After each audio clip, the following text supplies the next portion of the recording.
Which one of the following hormones, though synthesized elsewhere, is stored and released by the master gland?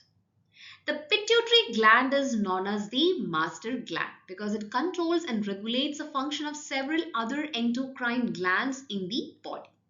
Now here the answer will be option B, antidiuretic hormone, because antidiuretic hormone or ADH is also known as vasopressin, as produced by the hypothalamus, and it is stored and released by the posterior pituitary gland. And ADH plays a key role in regulating water balance and blood pressure by controlling water reabsorption in the kidney. So here ADH hormone is synthesized somewhere else and it is stored and released by the master gland. So the answer is option B, antidiuretic hormone.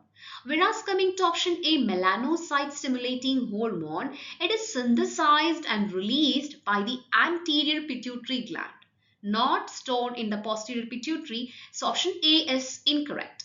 Option C, luteinizing hormone. It is also synthesized and released by the anterior pituitary gland. So option C is incorrect. Option D, prolactin. This is also synthesized and released by the anterior pituitary gland. So option D is also incorrect. The correct answer is option B.